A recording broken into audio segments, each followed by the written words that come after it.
Alrighty, sidekicks. Let's do it. Alright, if you are anything like me, I've struggled with sidekicks for years. I know.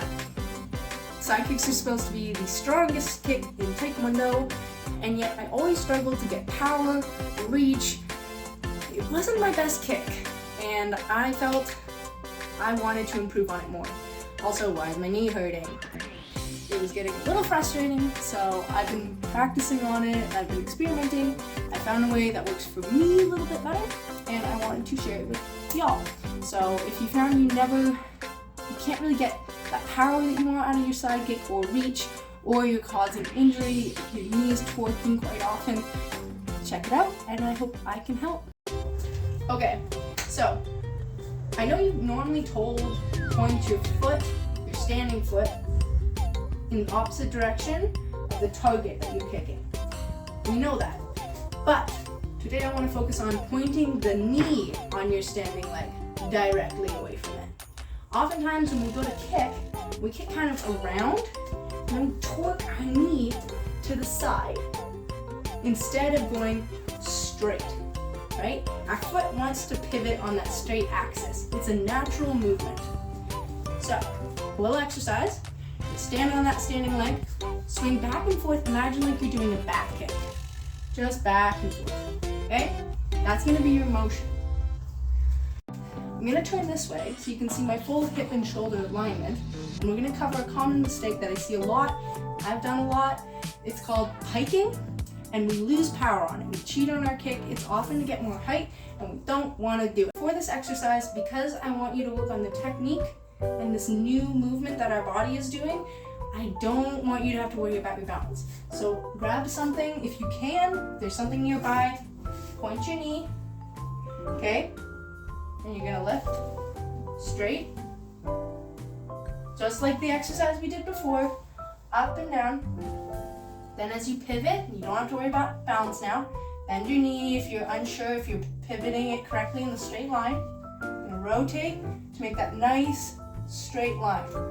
Now around here, we normally hit a plateau.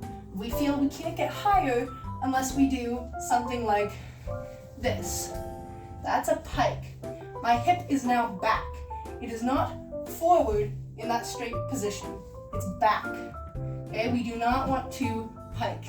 Want to stay upright. I know it hurts. It feels like you can't get further, but I promise you, you can.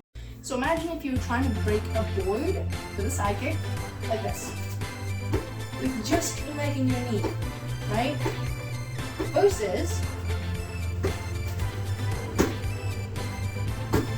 what's the difference? The difference is, this is just my leg and my knee, okay?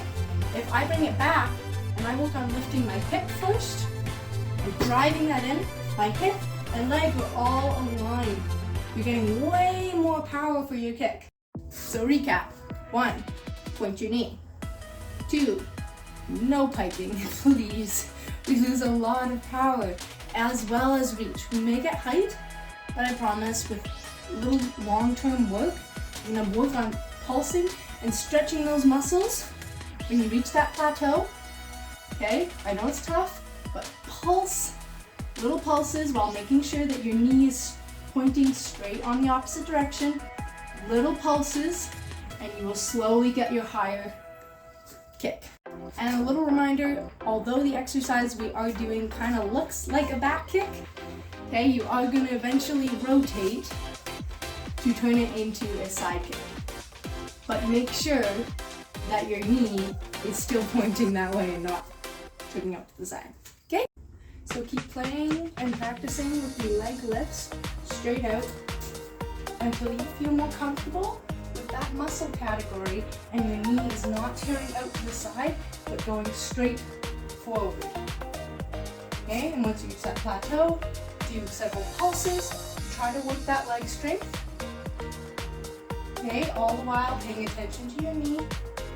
And once you feel comfortable with it, once you feel your knee is on the right track, you're getting that muscle work in your glutes, and then you can go up to the full chamber and you go.